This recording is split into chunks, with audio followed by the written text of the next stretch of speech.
ओम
शांति।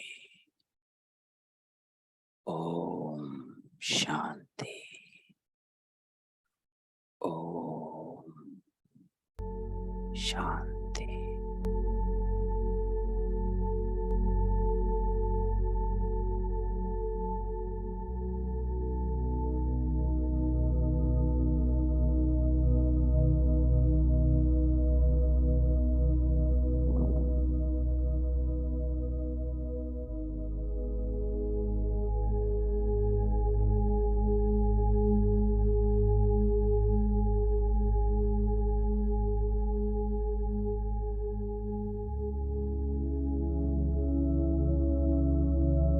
मन बुद्धि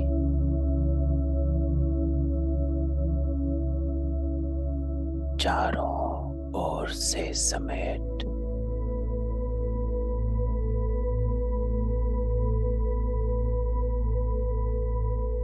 अंदर की यात्रा करें।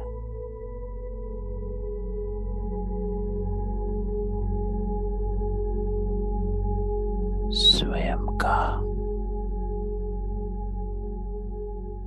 दर्शन करें।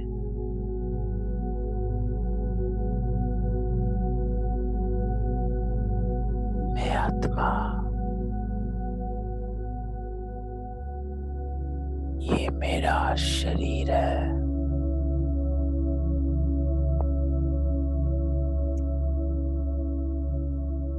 मस्तक के बीच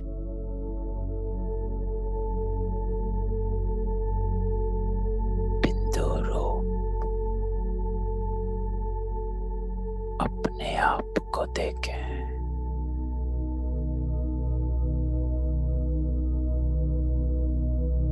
मैं बिंदु आत्मा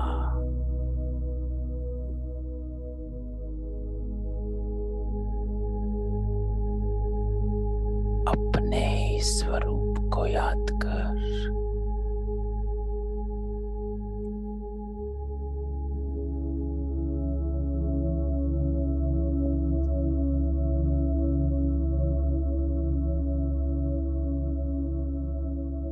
एक संकल्प में स्थित हो जा।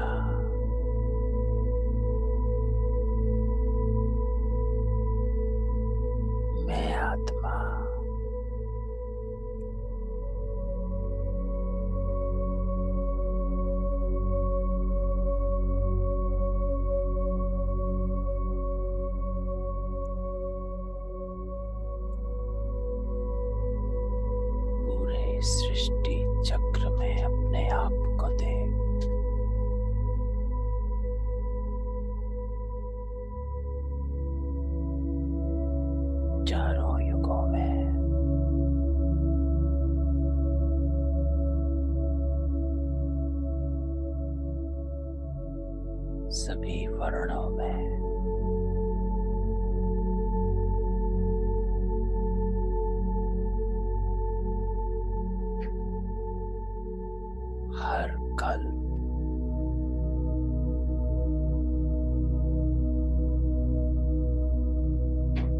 ईश्वरीय संतान बनने वाली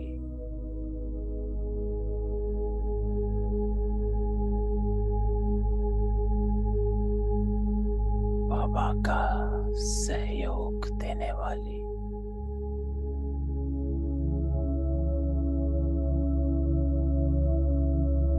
फिर से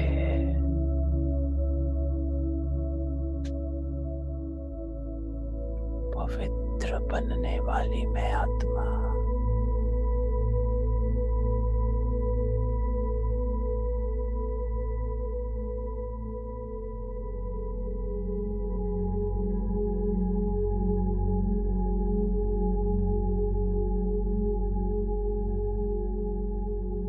बाबा कहते हैं ये अजपा जाप मुख से कुछ भी कहना नहीं है,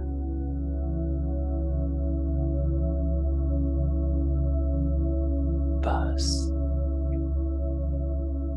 साइलेंस में बाबा को याद करना।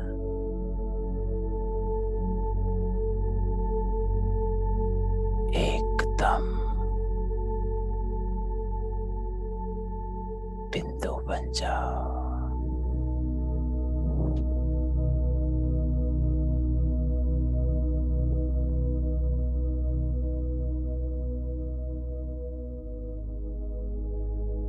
मैं और मेरा बाबा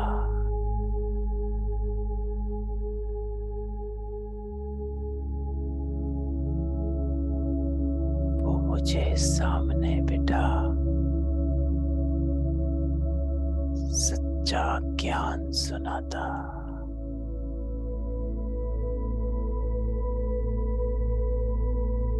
ज्ञान स्नान कराता,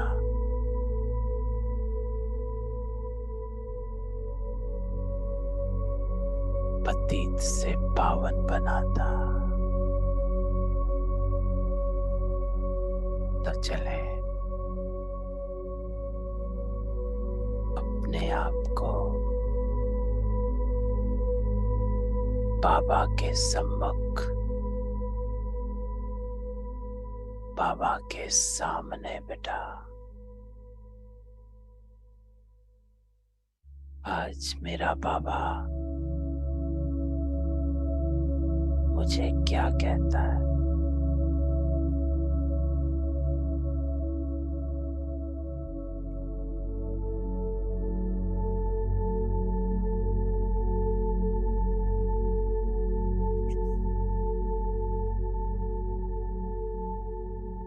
ओम शांति।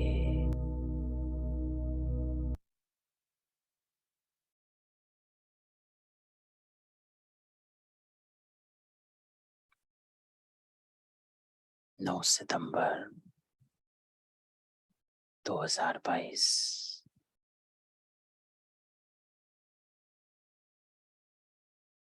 बाबा कहते हैं मीठे बच्चे,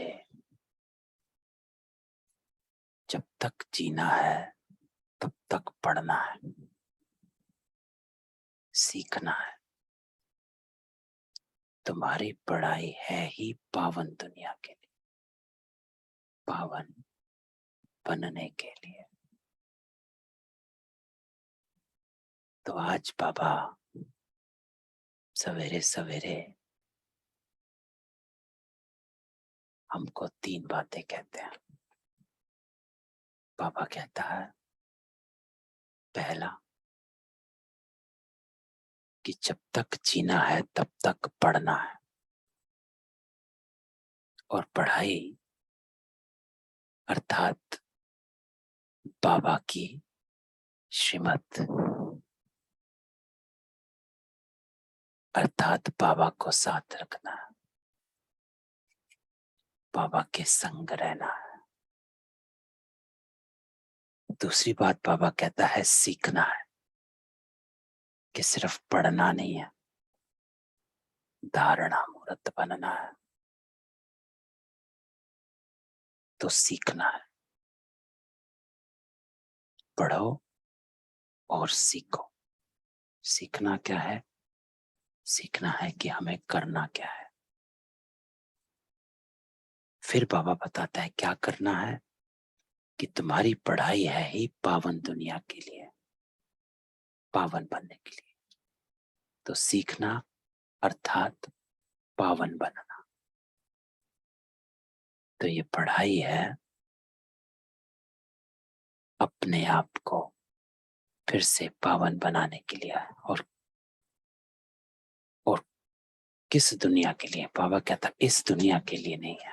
जो कल भी बात हमने बाबा से सीखी थी कि ये पढ़ाई नई दुनिया के लिए है, इस दुनिया के लिए नहीं है।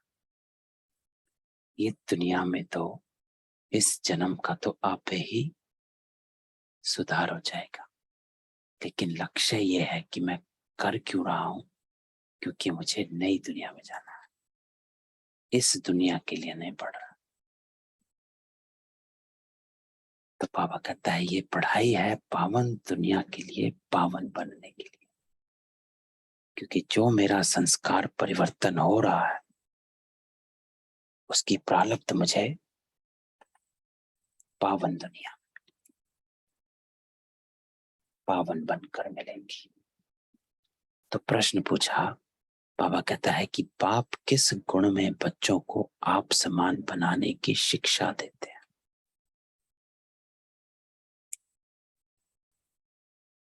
उत्तर बाबा कहते कि बाबा कहते बच्चे, जैसे मैं निरंकारी हूं ऐसे तुम बच्चे भी मेरे समान निरंकारी बनो। तो एक गीत जो है बाबा का, बाबा कितने निरंकारी बच्चों को नमस्ते करते हैं। तो बाबा कहता है कि जैसे मैं निरंकारी तुम भी मेरे समान निरंकारी बन जाओ। बाप ही तुम्हें पावन बनने की शिक्षा देते हैं, पावन बनने से ही बाप समान बनेंगे। तो एक गुण आज बाबा हम सबको श्रीमत में देते हैं। बाबा कहता है निरहंकारी बनो, बी हम्बल। किसी भी बात का अहंकार न स्थूल न सूक्ष्म में। दूसरा प्रश्न, जब बुद्धि अच्छी बनती है तो कौन से राज बुद्धि में स्वतः बैठ जाते हैं?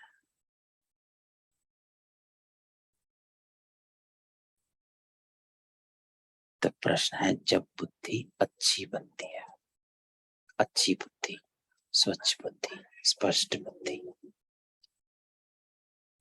Clean and clear. तो बाबा कहता है जब बुद्धि क्लीन एंड क्लियर होती है, स्पष्ट और स्वच्छ होती है, सोने का बर्तन समान होती है, तो क्या बात ठहर जाती है? उत्तर, मैं आत्मा क्या हूं, मेरा बाप परमात्मा क्या है, उनका क्या पार्ट है?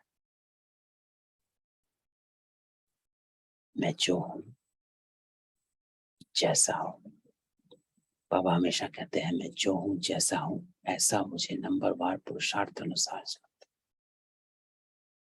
और आप भी बाबा कहते हैं जो हो जैसे हो ऐसे अपने आप को भी आप नंबरवार पुरुषार्थ अनुसार ही जानते हो।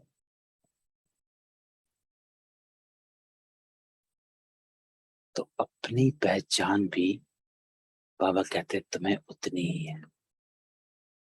अपनी पहचान भी आपको नंबरवार पुरुषार्थ अनुसार ही है, क्योंकि तुम अपने जन्मों को नहीं जानते।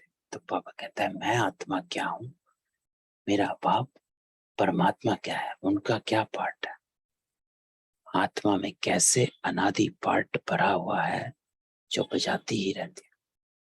ये सब बातें अच्छी बुद्धि वाले ही समझ सकते हैं। तो अच्छी बुद्धि बाबा कहता है स्पष्ट, स्वच्छ, क्लीन एंड क्लियर बुद्धि को, किचड़ा नहीं। आज का गीत बजा है धीरज धर मनुआ, धीरज धर, सुख के दिन आएंगे। तो चले बाबा के साथ बैठ बाबा का रिकॉर्ड सुनते हैं और ऐसा समझें कि हम बाबा के सम्मुख बैठे हैं। धीरज धर मनुआ, धीरज धर,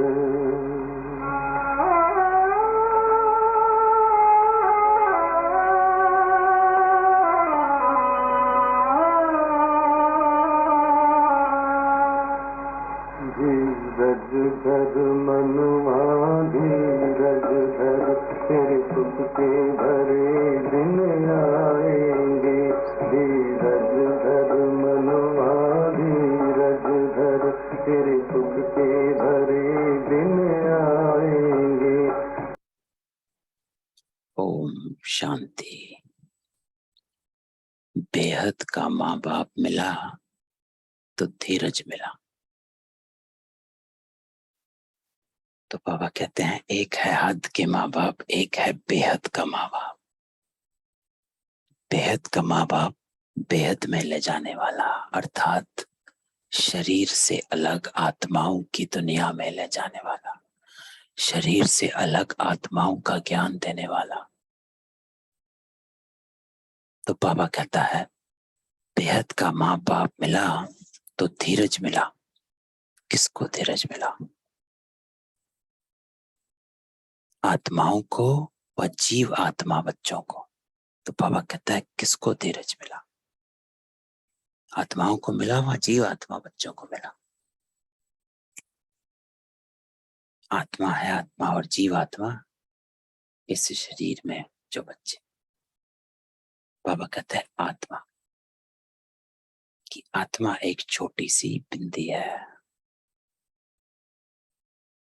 दुनिया में एक भी मनुष्य नहीं जिसकी बुद्धि में हो कि आत्मा एक बिंदी मिसल स्टार है। तो बाबा कहता है कोई भी ये जानता नहीं है कि मैं क्या हूं और कैसा हूं।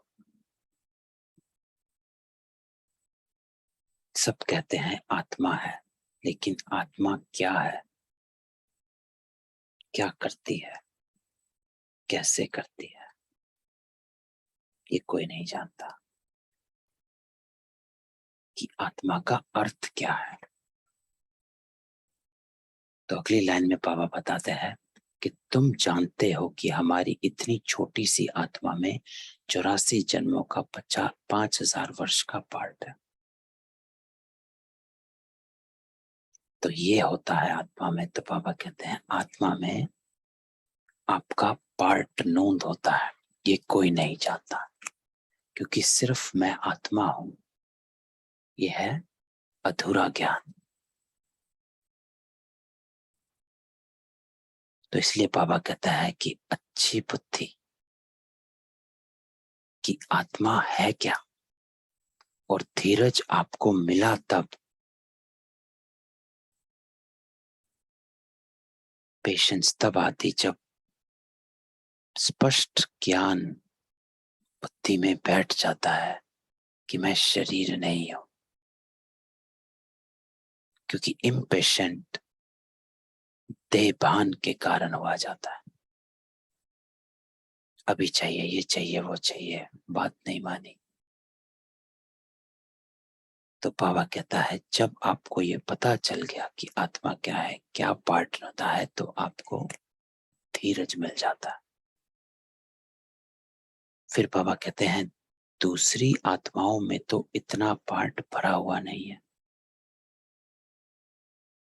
तो इसका अर्थ क्या हुआ? दूसरी आत्माओं में तो इतना पार्ट भरा हुआ नहीं,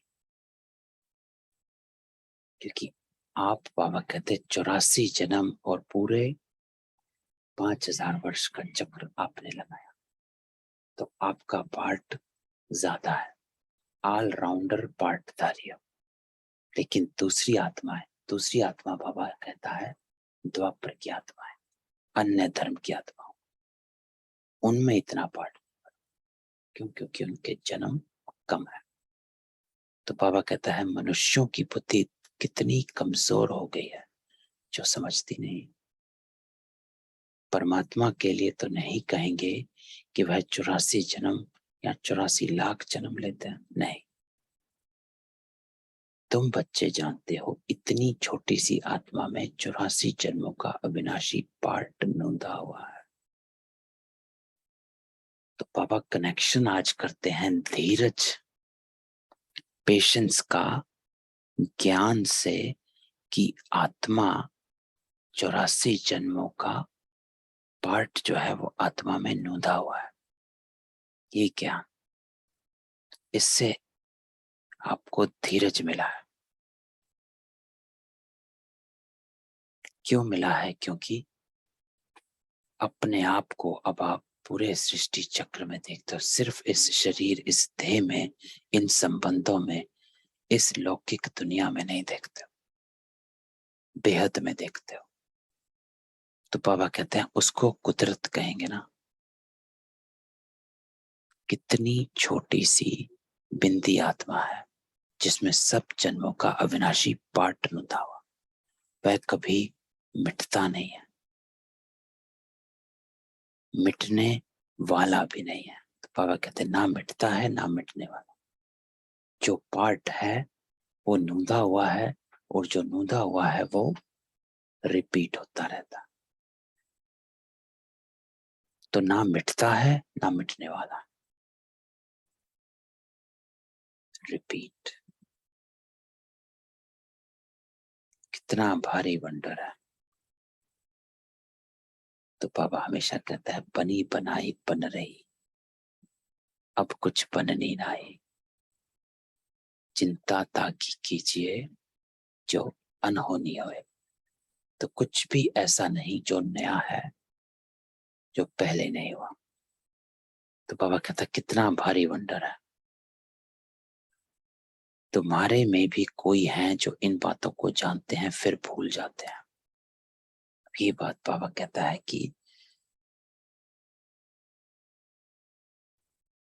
भूल जाते हैं, अर्थात भूल जाना, अपने आप को भूल जाना। बाबा कहता है देह में आ जाते हैं। यह धारण करना है औरों को समझाने के लिए। तो बाबा कहता है ज्ञान का अर्थ है समझ, धारणा। जो सबसे ऊपर पहली लाइन बाबा ने बोली कि तुम्हें अंत तक पढ़ना है और सीखना है। तो बाबा कहते हैं धारण करना है औरों को समझाने के लिए। बाप परम पिता परमात्मा को करण करावनहार कहा जाता, वह भी करते हैं सिखलाने के लिए। तो बाबा कहता करण करावनहार, और वो करते हैं सिखलाने के लिए। अर्थात जो कर्म मैं करूंगा मुझे देख और करेंगे। तो ब्रह्मा बाबा हमेशा इस बात की कॉन्शियसनेस में रहते थे कि पहले मुझे करना है। बाबा ऑर्डर नहीं देते थे। ये तो हम सब ने सुना है बाबा की कहानियां कि गेहूं को साफ करना है तो बाबा पहले लग जाते थे और सब बाबा को देखकर आ जाते थे। तो बाबा कहते हैं वह भी करते हैं सिखलाने के लिए। उनको निराकार निरअहंकारी कहा जाता है।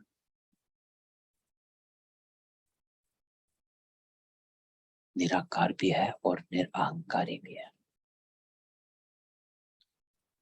उनका अर्थ भी कोई समझ ना सके। किसका अर्थ? कि निराकार और निरंकारी।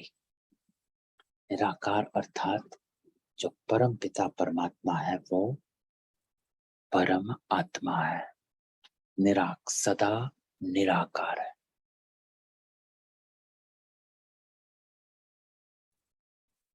शरीर में प्रवेश कर करण करावनहार बन। प्रवेश करता है, क्यों करता है? बाबा ऊपर सेंटेंस बोलते हैं कि प्रवेश में करता हूं सिखलाने के लिए।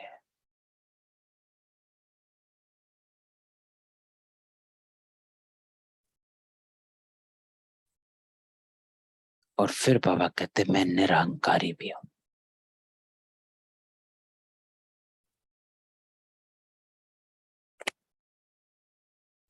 यह गुण बच्चों को ही सिखलाते हैं। तो बाबा आज कहता है ये गुण अपने में धारण करना, निरंकारी बनना है। तो बाबा कहते हैं बच्चों को भी ऐसा निरंकारी बनना है। कैसा निरंकारी? कि कर्म करना है सिखलाने के लिए। अपनी मान शान के लिए नहीं करना है, अपने को ऊंचा दिखाने के लिए नहीं करना है, मैं ही कर सकता हूं उसके लिए नहीं करना है, मुझे ही आता है उस भाव से नहीं करना है।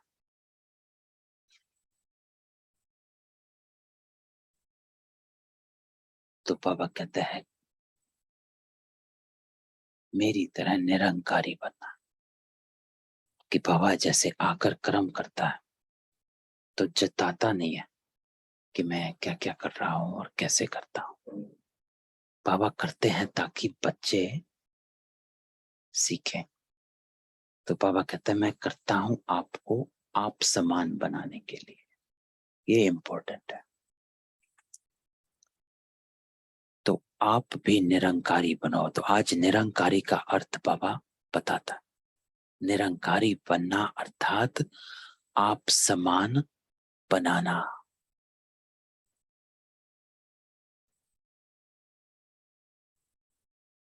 कितना गहराई में अर्थ है इसका। कि मेरे कर्म जो हैं मुझे ऊंचा दिखाने के लिए नहीं करे जा रहे हैं, मेरे कर्म अन्य आत्माओं को आप समान बनाने के लिए किए जा रहे हैं। ऐसा निरंकारी। तो बाबा कहता है बच्चों को भी ऐसा बनना। तो मैं भी जब अगर कर्म करता हूं तो उसमें अहंकार का भाव ना हो। तो बाबा कहता है ज्ञान सागर है तो ज्ञान भी सुनाना पड़ेगा। दूसरी बात कि वो ज्ञान का सागर है तो जो चीज भरपूर है वो तो बांटनी पड़ती। ज्ञान है तो बांटना पड़ता है। तो जैसे परमात्मा की एक क्वालिटी है सर्वज्ञ, है ना। तो सर्वज्ञ है अर्थात पूरे सृष्टि के चक्र के आदि मध्य अंत का ज्ञान। तो बाबा कहते ज्ञान सागर हूं तो ज्ञान भी सुनाना पड़े। उस ज्ञान का फायदा ही क्या जो सिर्फ अपने तक सीमित हो।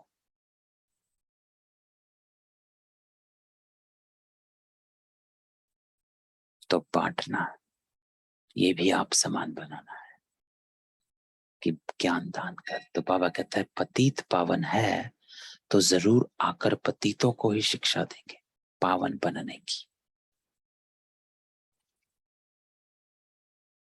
है ना। तो बाबा कहता है इसीलिए आप सभी जो मेरे सामने बैठे हो आप सभी पतित हो, नहीं तो मेरा आपसे कोई काम नहीं और आपका यहाँ कोई काम नहीं। तो बाबा कहते हैं पतितों को ही शिक्षा देंगे पावन बनने की। जैसे सन्यासी शिक्षा देते हैं सन्यास करवाने लिए, यह भी 5 विकारों का सन्यास करना है। तो बाबा कहते हैं मैं भी यहाँ तुम्हारा 5 विकारों का संन्यास कराने आता। तो पतित पावन ही आकर शिक्षा देंगे, नहीं तो हम पावन कैसे बने। गाया भी जाता है, जब तक जीना है तब तक सीखना है, पढ़ना है। स्कूलों में तो ऐसे नहीं कहा जाता, उसमें तो इस ही जन्म में पढ़ाई की प्रारब्ध भोगनी है। तो बाबा कहते हैं लौकिक में यही पढ़ाई शुरू होती है, यही पढ़ाई खत्म भी हो जाती है, और यही पढ़ाई की प्रारब्ध भी। अर्थात जो बनना, बैरिस्टर बने, बैरिस्टर बन, सब प्रारब्ध यही मिल जाती। लेकिन बाबा कहता है यहाँ इस ज्ञान में, इस स्कूल में, इस विश्वविद्यालय में, यहाँ तो कहा जाता है जब तक जीना है तब तक पढ़ना है, अंत तक कर्म अतीत अवस्था को पाना। आत्मा को योग से ही पवित्र बनाना है। तो बाबा हमेशा योग, जब तक योग अग्नि में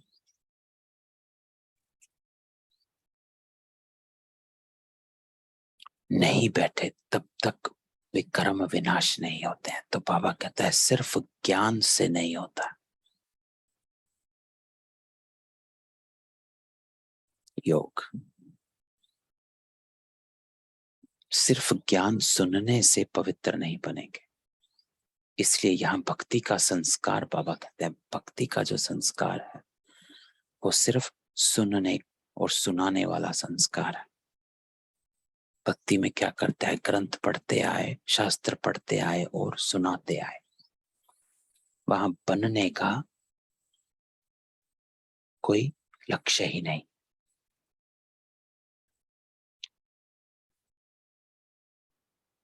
तो यहाँ बाबा कहता है ज्ञान में सिर्फ सुनना सुनाना नहीं है, पढ़ना है, सीखना है।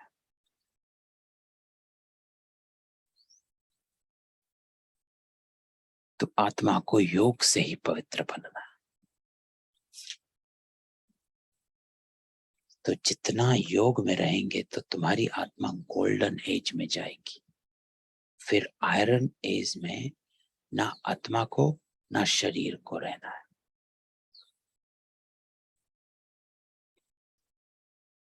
तो बाबा कहते हैं जितना योग में रहेंगे, जितना मुझसे जुड़े रहेंगे, उतना आप पावन बनते रहेंगे। क्यों? क्योंकि अगर हम बाबा से कनेक्टेड रहेंगे तो बाबा कहते हैं तेरे कर्म श्रेष्ठ रहेंगे, और जितने तेरे कर्म श्रेष्ठ रहेंगे, रिपीटेड कर्म जो है वो संस्कार बना देते हैं।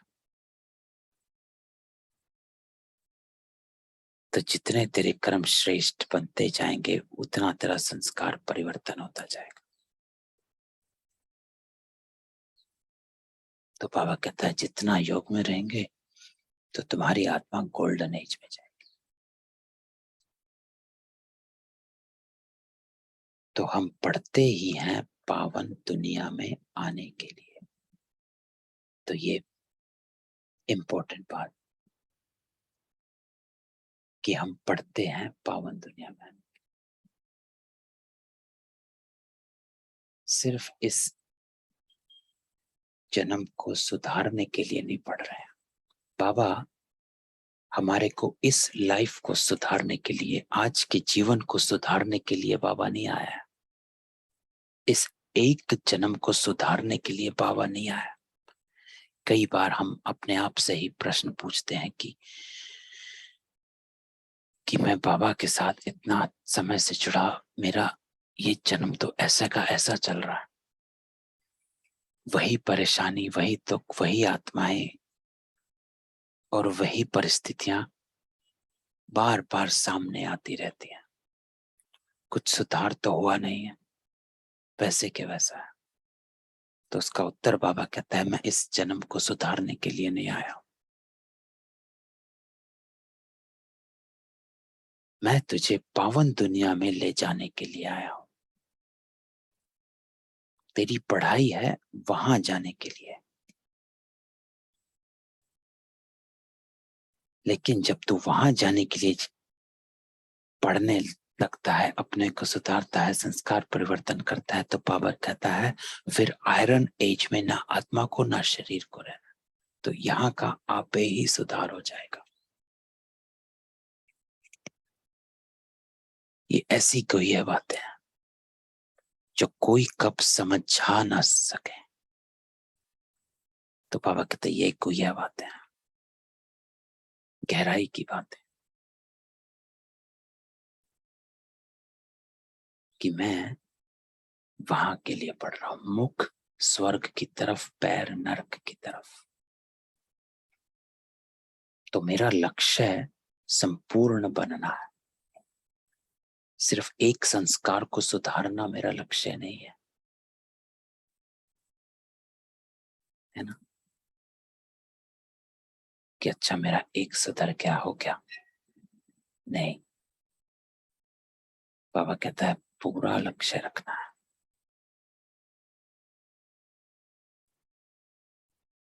और तो मनुष्य क्या क्या करते रहते हैं, साइंस घमंडी कैसी कैसी चीजें बनाते हैं, स्टार मून पर भी जाने का पुरुषार्थ करते हैं।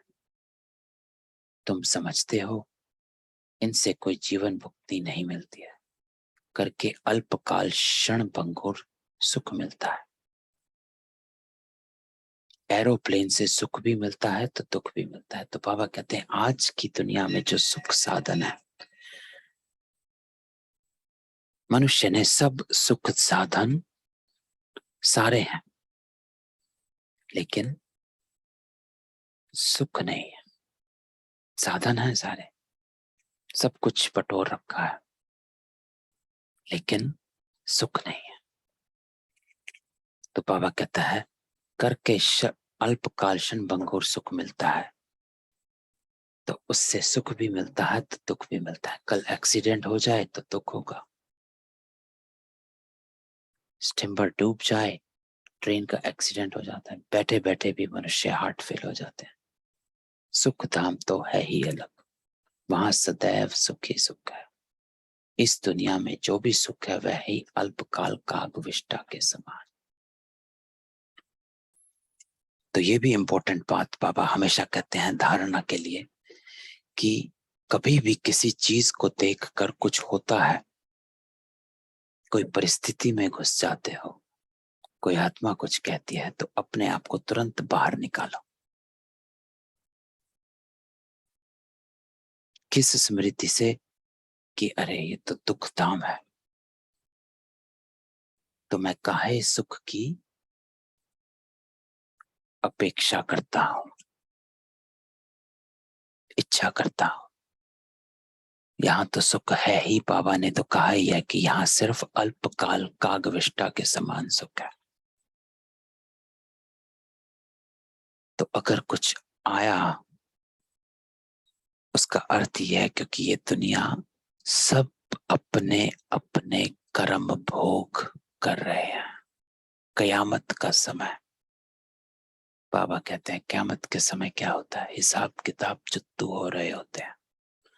तो इस समय सभी के हिसाब किताब चुत्तू हो रहे हैं। तो उन बातों में अपने को अटका मत, अपनी कॉन्शियसनेस को एलिवेट करो। इसलिए जो सबसे ऊपर लाइन बाबा ने बोली, धीरज।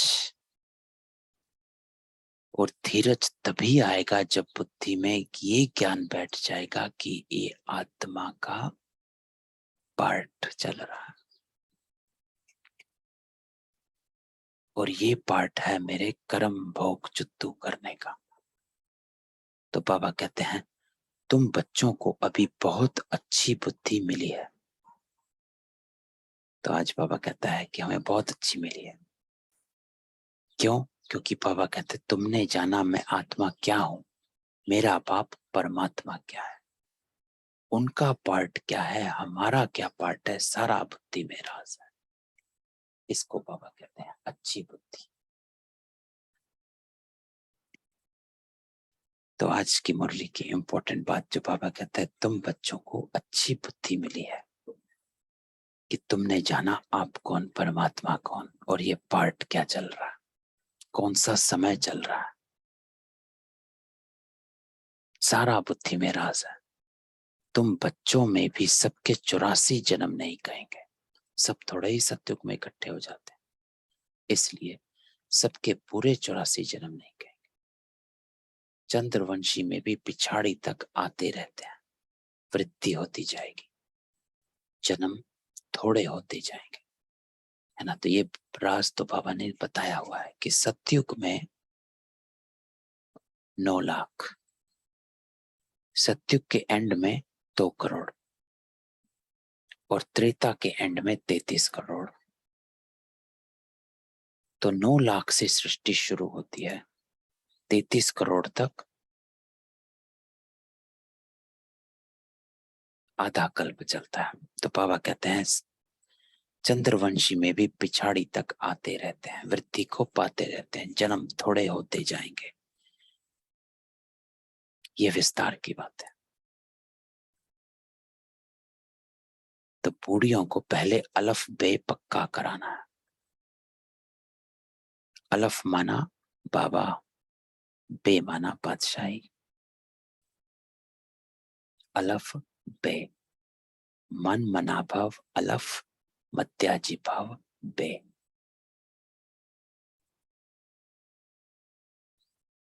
बाबा हमेशा कहते हैं अक्षर 2 है बस। मुक्ति, जीवन मुक्ति। तो कैसे भी कोई भी स्मृति में आई, सब स्मृतियां एक ही बात बताती हैं कि अलफ बे, मुक्ति जीवन मुक्ति, मत्याजी भव, मन मना भव। तो बाबा कहते हैं यह तो बिल्कुल राइट बात है। स्वर्ग की बादशाही थी, भारत सारे विश्व का मालिक था और कोई का राज्य नहीं था। जो रुद्र की माला बनती है वही फिर विष्णु की माला बन जाती। ये लाइन को जानना है कि जब तक बच्चे ना बने, जब तक ईश्वरीय संतान नहीं बने, जब तक अपने को आत्मा नहीं समझा, क्योंकि ईश्वरीय संतान आत्मा है, ये शरीर नहीं। तो जब तक बाबा कहता है रुद्र की माला, जो रुद्र की माला बनती है वही विष्णु की माला बन जाती है, अर्थात इसी रुद्र माला से विजय माला बनती है, नंबरवार प्रसाद। लेकिन पहले बाबा कहते हैं रुद्र की माला बनना पड़े, उसमें आना पड़े, अर्थात ईश्वरीय संतान बनना पड़े, ब्राह्मण बनना पड़े, बाबा का बच्चा बनना पड़े, उस संबंध में आना पड़े। पहले उसमें आओगे, फिर बाबा की आज्ञा का पालन करते हो, फरमान बरदार बनते हो, पुरुषार्थ करते हो, तब विष्णु की माला में आते हो। क्योंकि जब तक बच्चे नहीं बनोगे, आज्ञा का पालन करने की इच्छा कहो, प्रेरणा कहो, शक्ति कहो, वो नहीं होती। एक बच्चा जो है वो अपने बाप की जितनी बात मानता है उतना किसी और की नहीं मानेगा। तो बाबा कहता है रुद्र की माला पहले बनती है, उसके बाद विष्णु की माला। तो हम सभी रुद्र की माला में पिरोए हुए हैं अभी, क्योंकि हम बाबा के बच्चे बने हुए हैं। और जितना हम आज्ञाकारी फरमानदार बनते जाएंगे, श्रीमत पर चलते जाएंगे, विष्णु की माला में आ जाएंगे। ये ज्ञान बाबा कहता है तुम बच्चों को अभी मिला है। आत्मा क्या, परमात्मा क्या, उनका रूप क्या है, क्या साइज है, ये सब बातें अभी तुम्हारी ही बुद्धि में है। मैं जो हूं, जैसा हूं, नाम रूप देश काल कर्तव्य है। कितनी छोटी सी आत्मा है, परमात्मा को भी भक्ति मार्ग में बहुत मेहनत करनी पड़ती है। द्वापर से कलयुग अंत तक अथवा संगम के अंत तक कहेंगे उनका पाठ चलता है। तो ये इंपॉर्टेंट बात आज बाबा बताते हैं कि परमात्मा सतयुग में नहीं आता है, त्रेता में नहीं आता है।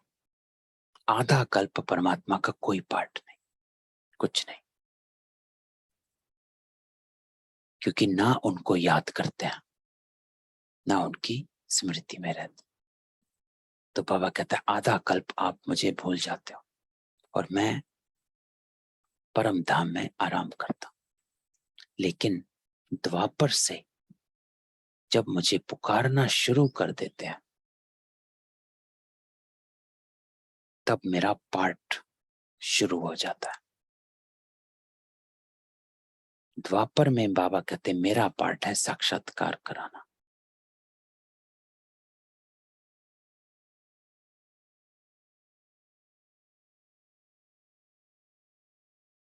और फिर कलयुग तक बाबा कहते मेरा ये पाठ चलता है, भक्तों को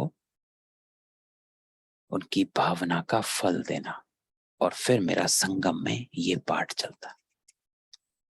ये सब तुम जानते हो। बाबा कहेंगे, कहते हैं तुम कहेंगे यह सब कल्प पहले भी हुआ था, आज से 5000 वर्ष पहले भी हुआ था।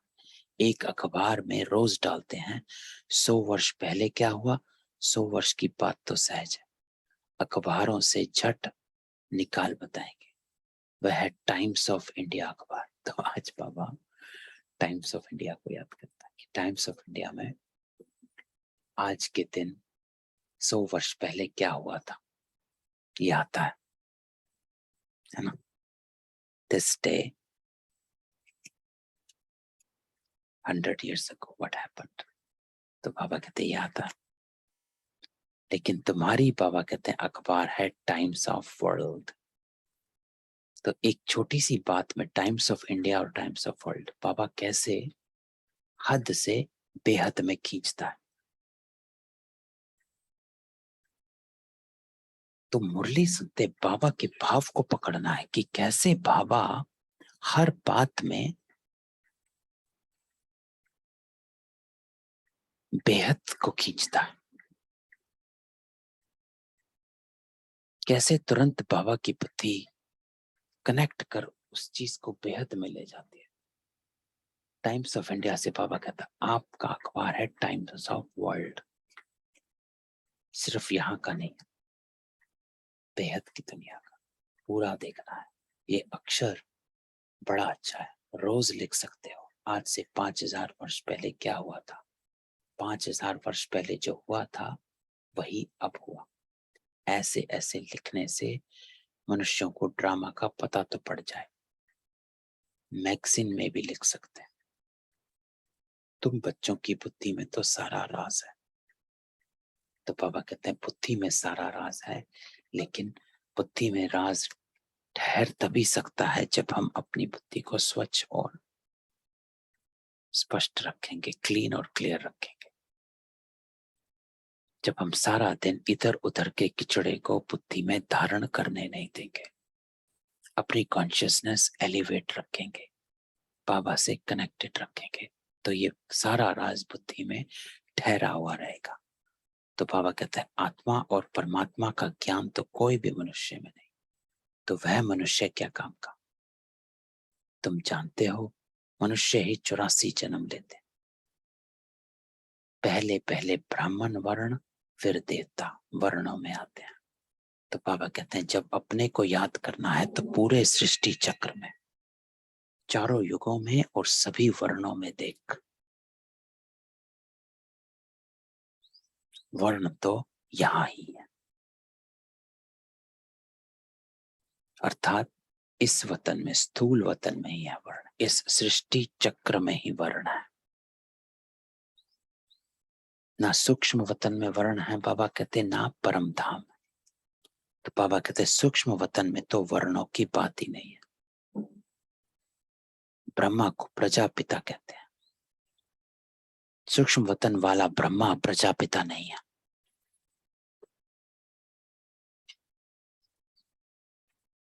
प्रजापिता अर्थात, प्रजा अर्थात सृष्टि, और सृष्टि का पिता सृष्टि पर ही हो सकता है। तो बाबा कहते हैं ब्रह्मा को प्रजापिता कहते हैं जब वो इस स्थूल वतन में जो ब्रह्मा है उसको प्रजापिता ब्रह्मा कहते हैं, और वो ब्रह्मा जब सूक्ष्म वतन में जाता है तो वो ब्रह्मा संपूर्ण ब्रह्मा बन जाता है। तो बाबा कहते हैं विष्णु को प्रजापिता नहीं कहेंगे। ब्रह्मा द्वारा जो अडॉप्ट किया जाता है और विष्णु के दो रूप लक्ष्मी नारायण के तो बच्चे पैदा होते हैं जो तख्त पर बैठते हैं। तो हमेशा बाबा कहते हैं जो लक्ष्मी नारायण है उनको माँ बाप कहने वाले सिर्फ उनके अपने बच्चे होते, सारी दुनिया उनको माँ बाप नहीं कहती। लेकिन यहाँ ब्रह्मा को प्रजापिता कहा जाता है इस सृष्टि चक्र में, क्योंकि यहाँ पर ही शिव बाबा आकर ब्रह्मा के द्वारा हम ब्राह्मणों को अडॉप्ट करते हैं। वो ब्रह्मा बड़ी माँ बन जाते हैं और शिव बाबा पिता।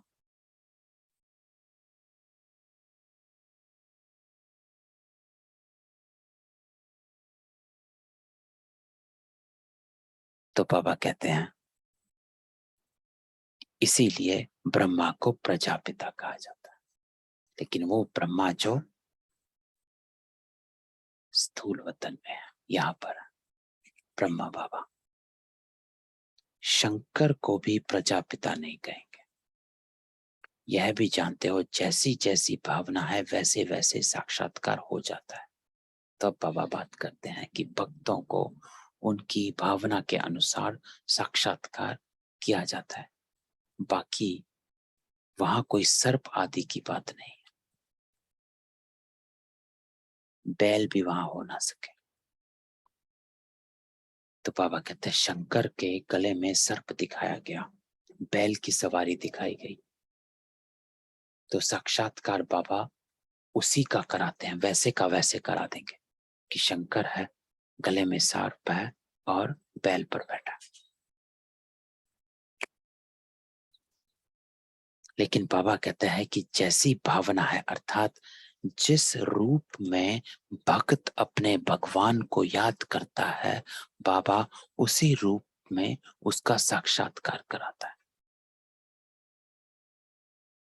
दूसरे रूप में नहीं कराता है। क्यों? क्योंकि ताकि रही भावना जैसी वैसा फल उसने पायो। तो बाबा कहते हैं ऐसा नहीं है कि इसी रूप में ऐसे ही वो देवता सूक्ष्म वतन में रहते हैं, क्योंकि सूक्ष्म वतन में देवता रहते हैं द्वापर से। तो बाबा कहता है सूक्ष्म वतन में तो है ही देवता। तो सूक्ष्म वतन में जाते हैं, बगीचा फल आदि देखते हो, क्या वहां बगीचा है? नहीं है। बाबा साक्षात्कार कराते है, नहीं वहां पर है कुछ नहीं, सिर्फ सफेद बादलों की दुनिया, कुछ भी नहीं है। वो जिस बाबा कहते हैं मैं साक्षात्कार कराता हूं, है कुछ नहीं। बुद्धि कहती है वहां सूक्ष्म वतन में झाड़ आदि हो ना सके, यह जरूर साक्षात्कार होता है। साक्षात्कार भी यहाँ का कराएंगे। यह सब है साक्षात्कार, इसको जादूगरी का खेल कहते हैं, यह कोई ज्ञान नहीं है। ये लाइन इंपॉर्टेंट, कि साक्षात्कार करना देखना कोई ज्ञान नहीं है। इसलिए बाबा हमेशा कहते थे कि संदेशी बनते हो लेकिन वो ज्ञान नहीं है, वो तो बाबा ने किया।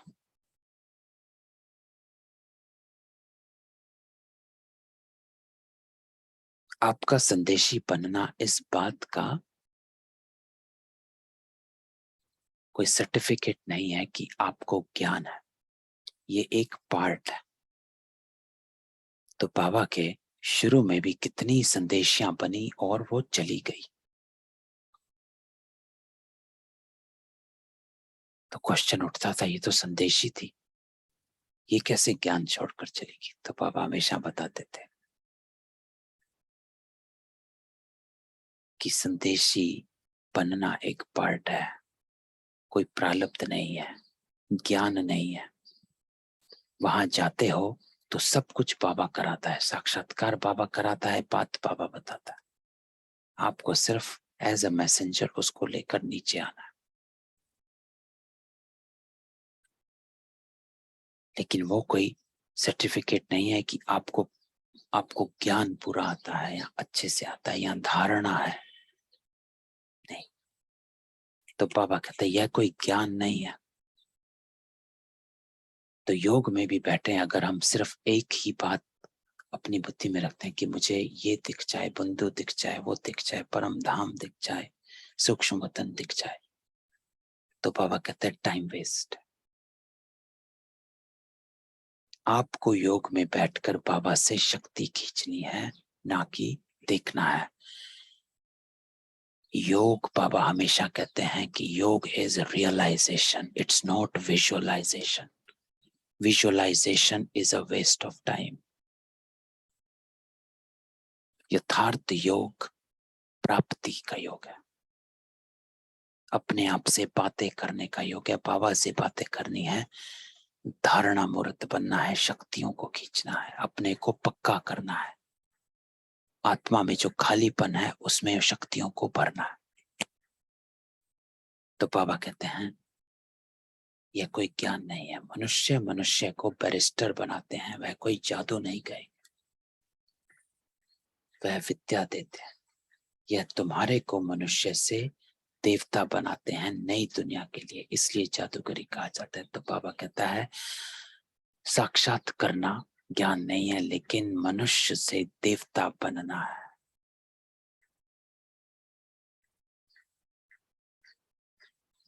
दिव्य दृष्टि की चाबी बाबा के पास होने के कारण उनको जादूगर भी कहा जाता है। तो बाबा कहते हैं वो दिव्य दृष्टि, देखना दिखाना, वो बाबा के हाथ में। अगर आपको कुछ दिख भी जाता है, इसमें भी आपका कोई रोल नहीं है।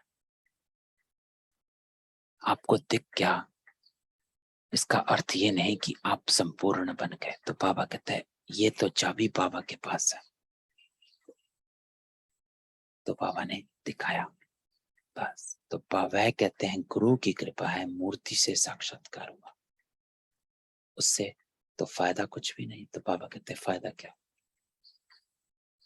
लेकिन यहाँ तो मेहनत कर स्वयं लक्ष्मी नारायण सीताराम बन रहे हो। यहाँ तुम आए हो सूर्यवंशी चंद्रवंशी डायनेस्टी के रजवाड़े बनने, तो राजा बनने के लिए आए हो, कुछ देखने दिखाने के लिए नहीं आए हो। अल्पकाल के लिए साक्षात्कार हुआ, प्राप्ति कुछ नहीं है, क्योंकि साक्षात्कार से प्राप्ति नहीं होती है।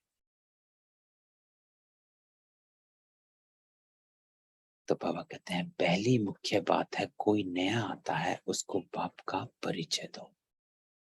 ब्रह्म तत्व महातत्व है। शिव बाबा निराकार को कोई ब्रह्म तत्व नहीं कहेंगे, एक एक अक्षर का अर्थ है। तो बाबा कहता है हर ज्ञान की हर बात को अर्थ सहित समझना है, कि जो ब्रह्म तत्व है वो महातत्व है। कोई शिव बाबा, कोई भगवान ब्रह्म तत्व नहीं है जो सन्यासी कहते हैं हम ब्रह्म में लीन हो जाएंगे तो हमें मोक्ष मिल जाएगा। ये सन्यासियों की धारणा होती है। वो ब्रह्म को ही ईश्वर समझते हैं, ब्रह्म में लीन हो जाना है। लेकिन बाबा कहते हैं ब्रह्म तत्व महातत्व है। तो इसका एग्जाम्पल देखें, एक है घर और एक है घर में पिता।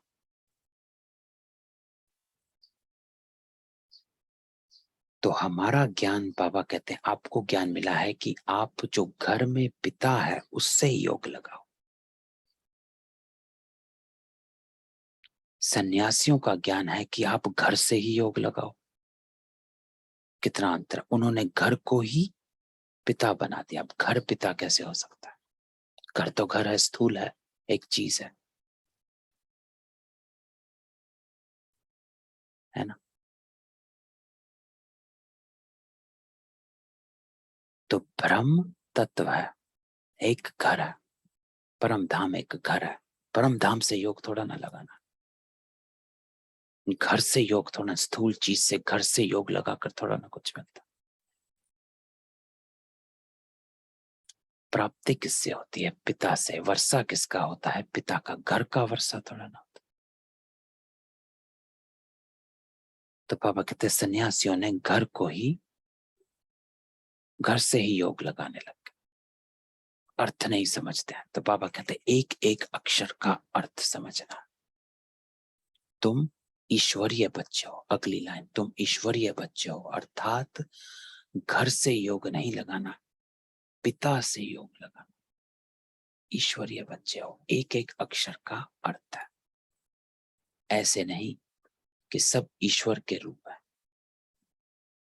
बाबा कहते हैं और दूसरी बात कि कण कण में ईश्वर, सभी ईश्वर हैं।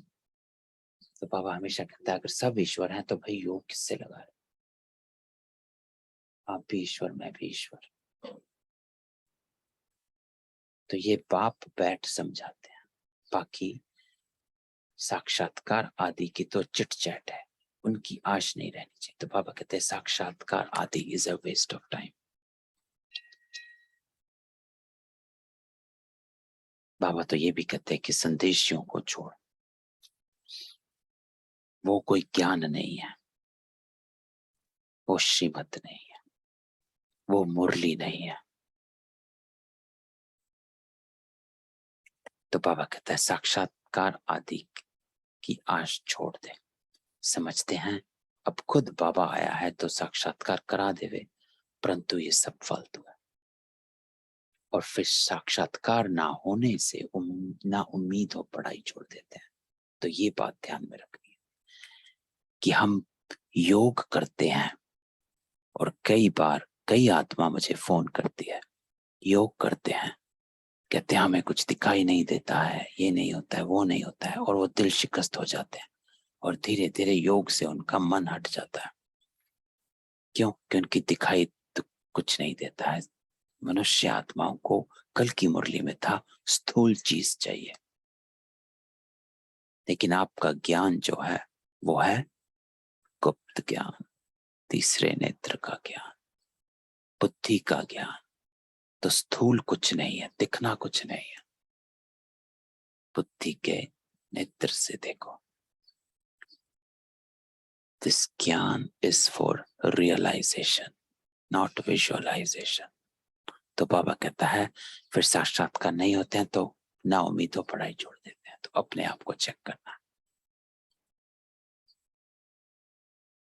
कि योग में बैठकर प्राप्ति करनी है, देखना दिखाने का नहीं है। और उससे ना उम्मीद होकर योग नहीं छोड़ देना। तो पापा कहता है साक्षात्कार में प्रिंस को देखते हैं तो समझते हैं हमको यह बनना, खुशी हो जाती है। बहुत करके प्रिंस का ही साक्षात्कार होता है। अगर विचार किया जाए तो मुकुटधारी तो सब बनते हैं, मेल फीमेल में फर्क नहीं रहता। सिर्फ फीमेल को लंबे बाल, थोड़ा शक्ल में फर्क है। आत्माएं कितनी हैं? एक का नाम रूप ना मिले दूसरे से। आत्मा में अविनाशी पार्ट है जो कभी बदल नहीं सकता। तो बाबा कहता है एक का पार्ट दूसरा ले नहीं सकता।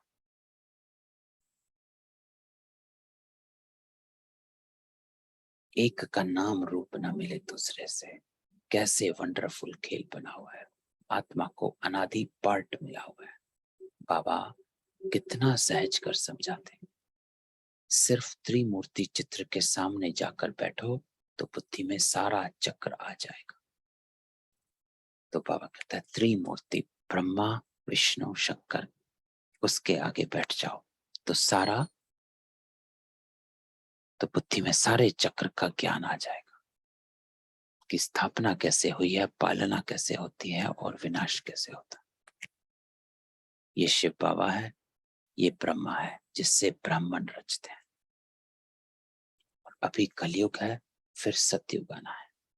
तो बाबा कहता है कि जब आप त्रिमूर्ति चित्र को सामने रखते हो तो त्रिमूर्ति शिव, ऊपर शिव बाबा है जो हिस्ट्री हॉल में चित्र लगा हुआ के ऊपर शिव बाबा और नीचे त्रिमूर्ति ब्रह्मा विष्णु शंकर। तो बाबा कहते जब इसको देखते हो तो ये शिव बाबा, ऊपर बाबा को देखते हो, नीचे ब्रह्मा को देखते हो, और इस ब्रह्मा द्वारा हम सब रचे गए, अडॉप्ट किए गए, उसको देखते हो। फिर आप समय को देखते हो कि कौन सा समय है और फिर कौन सा समय आना है, उसको देखते हो।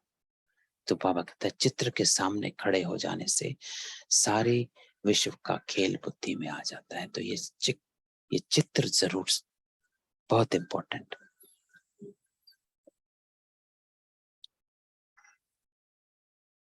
तो मैंने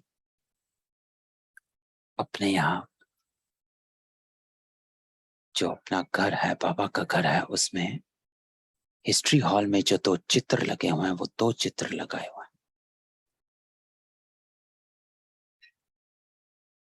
और वो दोनों चित्र अर्थ सहित देखते रहते हो तो बुद्धि में फिरता रहता है कि क्या चल रहा है क्या नहीं चल रहा है। तो सिर्फ शिव बाबा का चित्र नहीं, तो बाबा हमेशा कहते हैं कि सारे चित्रों को कहीं ना कहीं लगा के रखो, इंपॉर्टेंट है।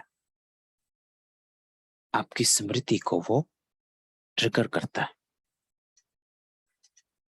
चलते फिरते आप चित्र को देखते हो तो तुरंत ज्ञान आपको फिर से खींच लेता है। तो इंपॉर्टेंट है। सिर्फ शिव बाबा का चित्र मत रखो, कोशिश करो कि घर में कहां पर भी यहाँ बाबा का कमरा है वहां पर और चित्र भी लगाओ, झाड़ का चित्र लगाओ, गोले का चित्र लगाओ, सीढ़ी का लगाओ, लक्ष्मी नारायण का। ये सभी चित्र मैंने अपने घर में, अपने कमरे में, बाबा के कमरे में और भी 1-2 कमरों में ऐसे लगाए हुए। चलते फिरते दिखता है तो उससे हमेशा बाबा कहते हैं चित्रों के सामने बैठ जाओ, बस उसी से ही ज्ञान इमर्ज हो जाता है। तो बाबा कहते हैं कैसे चक्र फिरता है, खेल में कौन कौन है, सब मालूम पड़ जाता है। तो रोज चित्रों को देखते रहो, विचार सागर मंथन करते रहो, क्योंकि वो चित्र देखने से ही मैंने देखा कोई ना कोई बात ऐसे ट्रिगर कर जाते हैं। चित्र को देखते हैं तो मुरली की कोई बात याद आ जाती है कि आज बाबा ने इसके बारे में बात करी थी। वही मुरली एकदम सामने बुद्धि में इमर्ज हो जाती है। तो चित्रों का इंपॉर्टेंट रोल है हमारे ज्ञान में, सिर्फ कोर्स करने के लिए नहीं है। उसको वैसे भी अपने साथ चित्रों को रखो, और सिर्फ बाबा का चित्र नहीं, ये सारे तीनों चित्र इंपॉर्टेंट है ना। तो यह नर्क है, यह स्वर्ग है, यह संगम है। कितना सहज है। रोज प्रैक्टिस करने से बुद्धि में रोशनी आ जाएगी, क्योंकि ये इमर्ज हमारी बुद्धि को ये अटेंशन में रखता है। लक्ष्मी नारायण राधे कृष्ण के लिए भी लिखो, ब्रह्मा द्वारा सत्युग का वर्षा मिलता, लक्ष्मी नारायण को यह प्रारब्ध कैसे मिली? जरूर संगम युग ही होगा जब ऐसे कर्म किए। क्योंकि बाबा हमेशा कहता है कि किसी को कोई चीज इस दुनिया में मुफ्त में नहीं मिलती है। कृपा नहीं होती है किसी के ऊपर, फेवरिज्म नहीं होती है कि बाबा दादा लेखराज को फेवरेबल था इसलिए उन्होंने उनको ब्रह्मा बनाया, नहीं। कर्म कर्म करना, वही कर्म करने के अनुसार प्रारब्ध मिलती है। तो पापा हमेशा कहते हैं कि कर्मों की गुह्य गति, कर्म संविधान, इस चक्र से कोई निकल नहीं सकता है। जो करेगा वो पाएगा, जैसा करेगा वैसा पाएगा, और जितना करेगा उतना पाएगा। तो अंतिम जन्म में पुरुषार्थ से उन्होंने यह प्रारब्ध पाई। जो किया वो पाया, जितना किया वो पाया, और जैसा किया वो पाया। ऐसे ऐसे ख्याल बुद्धि में आना चाहिए। फिर चित्रों की भी दरकार नहीं रहेगी, बुद्धि में सारा राज आ जाएगा। तो बाबा कहता है लक्ष्मी नारायण को देखकर सिर्फ इतना सोचिए कैसे बने लक्ष्मी नारायण। सिर्फ उनकी देवताई रूप में महिमा ना कर, उनको देवता के रूप में देख मत। बस उनको देखकर एक क्वेश्चन अपने आप से पूछिए, लक्ष्मी नारायण कैसे बने।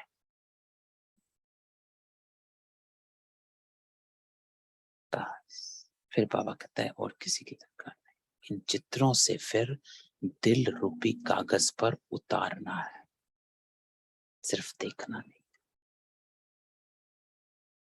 ऐसे बाबा कहता है ऐसा विचार सागर मंथन कर कि बुद्धि में ज्ञान ठहर जाए। बाबा सेंटर्स के बच्चों का मुख खोलने की युक्ति बता रहे हैं। तो बाबा कहते हैं ये मैं युक्ति बता रहा हूं। मुख खोलना अर्थात ज्ञान सुनाना। कई आत्मा कहती हैं कि हम ज्ञान नहीं सुना सकते हैं।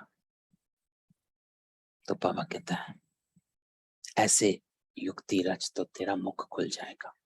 चित्रों को देखते रहो, अंदर में बोलते रहो। रचना के आदि मध्य अंत का राज जानना है। झाड़ में क्लियर है। तपस्या यहाँ कर रहे हैं राजयोग की। तो बाबा कहते हैं झाड़ में भी नीचे जड़ों में ब्रह्मा मम्मा बाबा मम्मा के साथ सभी ब्राह्मण आत्माएं बैठी तपस्या कर रही हैं। तो ये झाड़ के चित्र में ही आता है। तो बाबा कहते हैं हर बात चित्रों में इमर्ज हो जाती है। तो आपको स्मृति दिलाती है कि मैं भी तपस्या मूर्त आत्मा हूं, और यह मनुष्य से देवता बनते हैं। और फिर भक्ति मार्ग कैसे शुरू होता है। तो अब बाबा झाड़ के चित्र को स्पष्ट करता है कि सबसे नीचे तपस्या करी, फिर तने में आए देवता बने, और फिर तने से ऊपर द्वापर में आए भक्ति मार्ग शुरू हुआ। तो जो जो जिस धर्म के हैं उसमें ही फिर आएंगे, और फिर अब बाकी डाल डालियां आनी शुरू हो गई। तो बाबा आज हमें कोर्स कराता है, कितना सहज है। उन पर ही समझाना है, आत्मा क्या परमात्मा क्या, उनमें अनादि पाठ बंधा हुआ है। तो जो सबसे पहली लाइन बाबा ने कही थी कि धीरज तब आता है जब बुद्धि में इस बात की धारणा होती है, ठहरना होती है कि आत्मा क्या परमात्मा क्या। सतयुग में हम सुख का पाठ बजाएंगे, इतने जन्म लेंगे, शमशान में भी जाकर किसको समझा सकते हो। जब तक मुर्दा जल जाए तब तक बैठ सत्संग करते हैं, तुमको कोई रोकेगा नहीं। बोलो आओ तुमको हम समझाएं। सुनकर बहुत खुश हुए। बात करने वाले बहुत समझदार सियाने चाहिए, कहां भी जाकर तुम समझा सकते हो। समझाते तो बाबा बहुत अच्छी तरह। तुम्हारे कच्छ में सच है, ये तो कहावत है। ब्राह्मण वही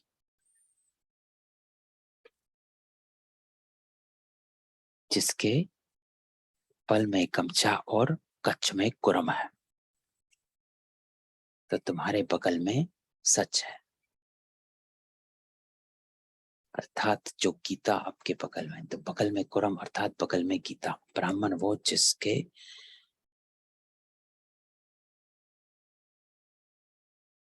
कच्छ में कुरम है।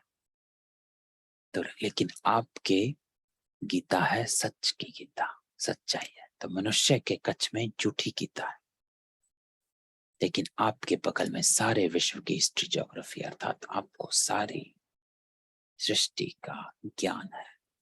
श्री कृष्ण के चित्र पर भी तुम अच्छी तरह समझा सकते हो उनको श्याम सुंदर क्यों कहते हैं। आओ तो हम आपको कहानी सुनाएं, सुनकर बड़े खुश हो जाएंगे।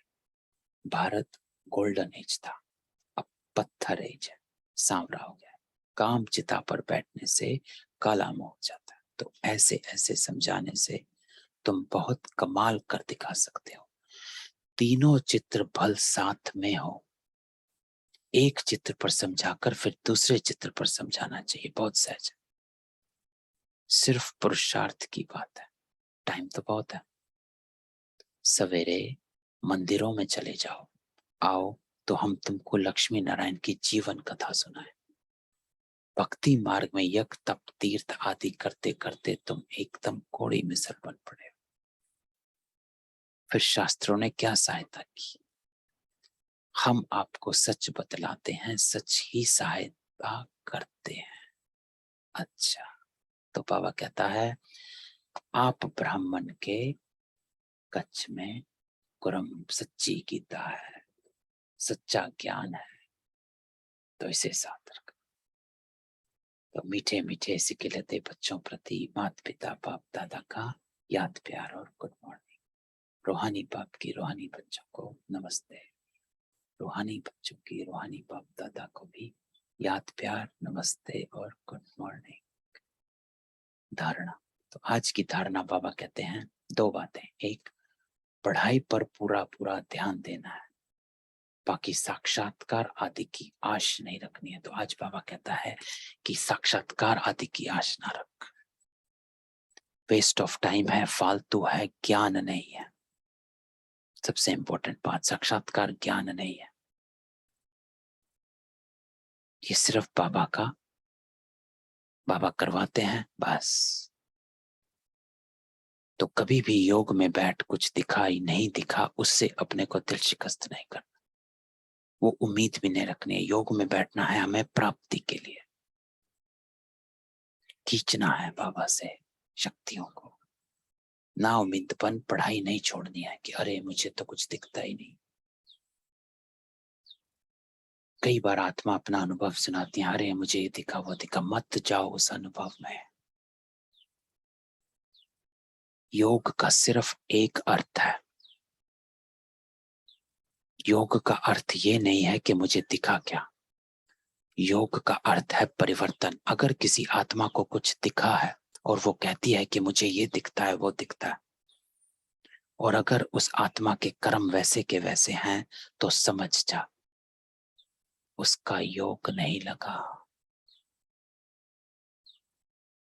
मेरा योग लगा कि नहीं लगा उसकी सिर्फ एक चेकिंग है कि मेरा संस्कार परिवर्तन कितना हो रहा है, मुझसे वाइब्रेशंस क्या निकल रहे हैं। ये योग है। मेरा परिवर्तन ही मेरा योग का प्रत्यक्ष फल है। तो किसी भी आत्मा को सुनकर दिल शिकस्त नहीं होना। दूसरा, चित्रों को देखते विचार सागर मंथन कर हर बात को दिल में उतारना है, राजयोग की तपस्या कर। तो आज बाबा चित्रों को भी लेकर आया, चित्रों को सामने रख और सागर मंथन कर। वरदान, अपने मस्तक पर सदा बाप की दुआओं का हाथ अनुभव करने वाले विघ्न विनाशक बाबा। तो बाबा आज हम सबको विघ्न विनाशक भव का वरदान देते हैं कि बाबा कहते हैं विघ्न विनाशक बन जाओ, कोई भी विघ्न आए विनाशक बन जाओ। विघ्न विनाशक का अर्थ होता है कि विघ्न आया ही नहीं, आया और उसी वक्त खत्म हो गया। ये नहीं है कि विघ्न से हमने लड़े युद्ध किया तब खत्म हुआ, नहीं। विघ्न विनाशक मतलब विघ्न आया और गया, बस इतना ही, आया और गया, एकदम तुरंत खत्म। आपको युद्ध नहीं करना पड़ा। उसके लिए बाबा कहता है कि अपने मस्तक पर सदा बाबा की दुआओं का हाथ अनुभव करने वाला।